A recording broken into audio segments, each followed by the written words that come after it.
Hello my dear friends, you're in the Military Summary channel, and in this video we're going to discuss the most important events that took place during the previous 12 hours. We have lots of very interesting updates, so let's start. And first we're going to talk about the 28-point plan that was provided by the United States of America. According to information we have, Kyiv is in shock and key US administration figures were unaware of the Ukrainian plan until the very end, according to Bloomberg. Trump's special envoy Witkoff and Putin's special representative Dmitriev participated in the plan's preparation. According to Bloomberg, sources familiar with the situation, key officials, including Secretary of State Rubio, were not privy to the details of the process until the very end. Ukraine and its allies were shocked by the speed with which the US is pushing through the peace plan.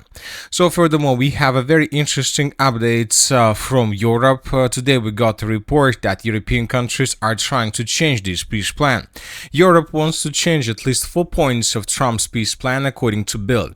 They insist on deleting on one of the key points, the territorial division, including the recognition of the inside Donetsk region and Crimea as a Russian territory. The statement emphasizes the position that borders should not be changed by force. Europe also considers reducing the Ukraine army to 600,000 troops risky. Separately, they note doubts about the reliability of any formal security guarantees from Russia, as previous agreements have already been violated. Another issue concerns frozen Russian assets. Europeans oppose any mechanism that would allow the Kremlin to benefit from them. According to Trump's plan, some assets are used to restore Ukraine under US control, while others are invested in joint US-Russian projects. So as you can see, Europe is unhappy with the situation. Most likely they will try to change this. And according to information we have, they will going to try to change this today on the territory of Switzerland, on the territory of Geneva. A meeting of US, European Union and Ukrainian representatives on the peace plan will take place on Sunday in Geneva, so today. This was reported by the German publication citing sources in German government. Earlier, Zelensky's office stated that the talks would take place in Switzerland. Furthermore, according to information we have, Rubio and Witkoff will take part in talks in Geneva on the settlement in Ukraine from the US side.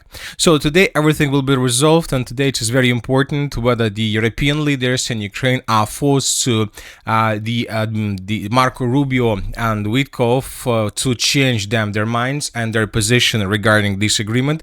So if they can do this, of course, they will change this peace plan significantly, and most likely this peace plan would be rejected by the Russian Federation in the next week, because I would like to remind you that Zelensky has time just until the 27th of November of 2025.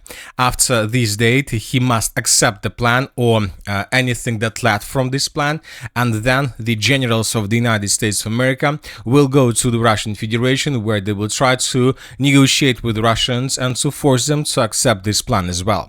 So we have less and less days before the entire situation will be resolved.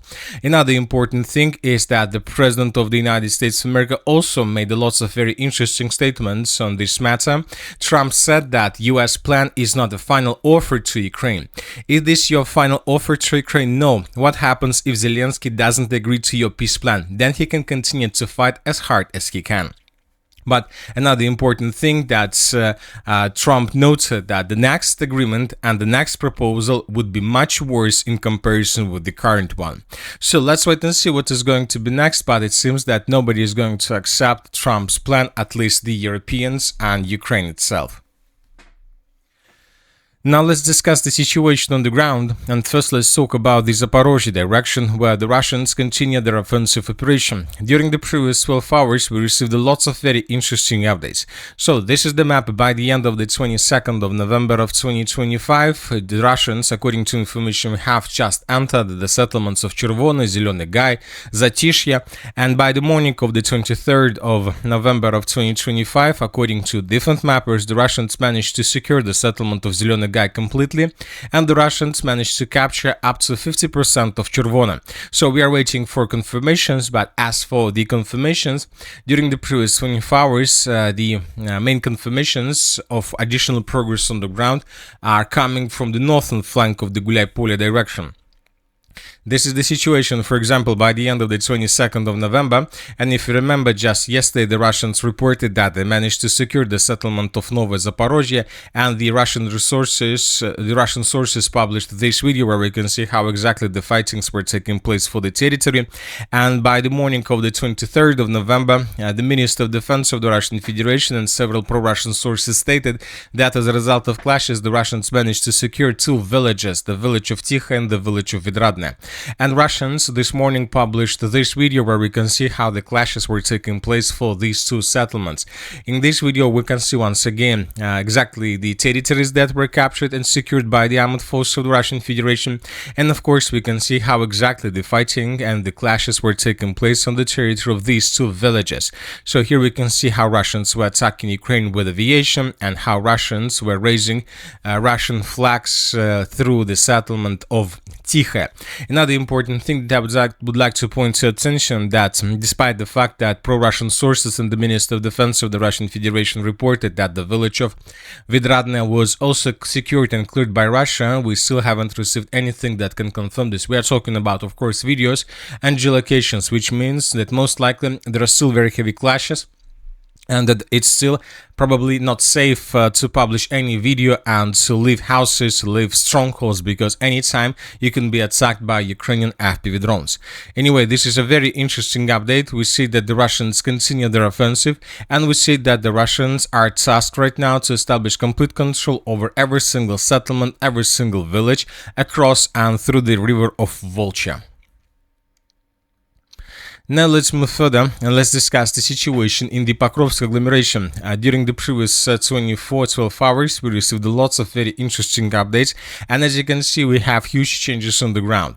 First, let's talk about the settlement of Vidradne. Today, pro-Ukrainian sources published this video, and here we can see how Ukrainians were attacking positions of the armed forces of the Russian Federation on the Pokrovskaya mine. So this is an Ukrainian drone that was flying, let's say, above the territory, searching for Russian soldiers. And for example, this episode took place exactly inside of this building. Furthermore, several pro-Russian sources reported that these positions, this stronghold was also captured by Russians. So based on this video, we came to the conclusion that this territory is already under complete Russian control. So that is why we adjusted the map, this part under complete control of the armed forces of the Russian Federation. Furthermore, very interesting updates are coming from the city of Pokrovsk itself. So as you can see, we have adjusted the map, and now we have created a full and complete surroundment of the armed forces of Ukraine on the territory of the city by the name of Mirnograd. So before we start, let's compare the map between the dates. So this is the situation by the end of the 22nd of November of 2025. We just received a report that Russians entered the city of Mirnograd from the west, and today we got report that Russians managed to improve their positions once again to the west of the city of Mirnograd, and the Russians managed to probably establish complete control over the TO515 road between the city of Rodinska and the city of Pokrovsk itself. So now we can see that there is a complete physical control over this territory, which means that Ukrainians are no longer able to use these roads for evacuation. We came to this conclusion based on the video that was published by pro-Ukrainian sources, and here we can see how Ukrainians of the 25th Airborne Brigade were attacking Russian positions exactly along the Zaporozhskaya Street. So these territories, this video was geolocated exactly at this point. Ukrainians were attacking positions of the armed forces of the Russian Federation, the territory of this stronghold, and based on this video we came to the conclusion that the Russians control the road TO515, which means that the settlement of Mirnograd was completely physically surrounded by the armed forces of the Russian Federation. Furthermore, several neutral mappers stated that Russians finished the battle for the most northern part of the city of Pokrovsk. So these are the changes on the map between the dates. So if you remember, yesterday I was telling you that Ukrainians controlled up to 5% of the city of Mirnograd, of the city of Pokrovsk, but now according to these latest changes, we see that Ukrainians lost control over every single square kilometer of the city of Pokrovsk, and Russians managed to capture the city completely. Maybe there are still pockets of resistance, small positions, some buildings with Ukrainians that are trying to hide from Russian soldiers and trying to escape this city in the northwestern direction, but these small pockets doesn't change the entire picture. We believe that in coming days the Minister of Defense of the Russian Federation will announce complete control over the territory. So maybe this is going to happen today because, as you know, as we discussed in the first part of the video, that today there's going to be a meeting on the territory of Switzerland, so the Russians may announce complete control over the city of Pokrovsk today, right before the meeting starts or something like this, or Russians will announce complete control over the city of Pokrovsk by the 27th of November of 2025, when Zelensky has a deadline for signing of this Trump 28-point plan. So let's wait and see, but obviously this is going to happen within the next 5 days. Furthermore, during the previous night, we received changes, a very interesting video from the settlement of Rodinska.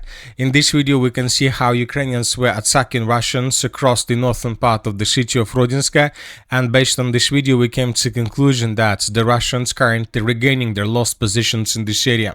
So this is the situation by the end of the 22nd of November, and this is the situation by the end of the 23rd of November. The Russians continue offensive, and the Russians continue forcing Ukrainians to fall back from the territory of the settlement. Now let's move further and let's discuss the situation in the Konstantinovka direction. As we discussed during the previous videos, the Russians began offensive operation from the southwestern direction, and today this information was confirmed by different mappers. Yesterday this information was reported by several pro-Russian sources. They stated that the Russians began advancing in the direction of the city of Konstantinovka along M32 road, and today this information was also confirmed by different neutral mappers. Furthermore, the Russians managed to maintain the line and to shorten the distances along the Tykhe Street between the settlements of Ivano-Polye and the southeastern part of Konstantinovka. So as you can see, this dense network of the fortifications was captured by the armed forces of the Russian Federation. So we see that the battle for Konstantinovka enters its intensive part, and most likely in coming days we're going to get more and more updates exactly from this area.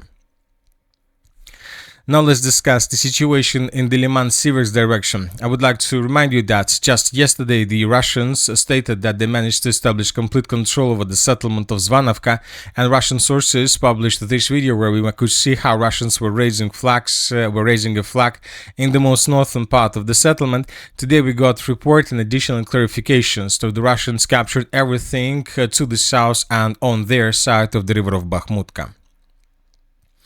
As for the Liman direction, during the previous 12 hours, we haven't received anything special. Let's wait for additional updates. Maybe today we're gonna get some. Now let's discuss the situation in the Barova direction. During the previous 12 hours, the Russians improved their position significantly, as you can see. This is the situation by the end of the 22nd of November, and this is the situation by the beginning of the 23rd of November. During the previous days, the Russians carried out a very powerful offensive operation with the purpose to attack the settlement of Boguslavka from behind. The Russians were using hundreds of soldiers for these purposes. This video was published by pro-Ukrainian sources, and here we can see how Russians were moving in the direction of the settlement of Boguslavka from the south. So as you can see here, we can find lots of Russian soldiers that were entering the settlement of Boguslavka and how Russians were securing the territory. Later, Ukrainians sent FPV drones with the purpose to attack Russian soldiers, let's say on the territory of this side of Boguslavka, but the Russians, according to information we have, managed to dig in deeper. So the battle for the village has begun, and most likely Ukrainians will not be able to show any resistance. When Russians finish the battle for Boguslavka, they will continue offensive operation further towards the settlement by the name of Barova. So as we can see, the battle for the central Kupiansk direction has begun. The Russians will try to capture these territories and to force Ukrainians to fall back from this side of the river Voskol. As for the city of Kupiansk, during the previous 12 hours, we haven't received anything changes, special, just small changes on the ground, both in Russian and Ukrainian favor without any confirmation. And that's it for the short video. Military Summary channel reminds you to condemn any violence in the world. Thank you for watching, subscribe to my channel, put your likes, join my Patreon, and have a good day. Bye bye.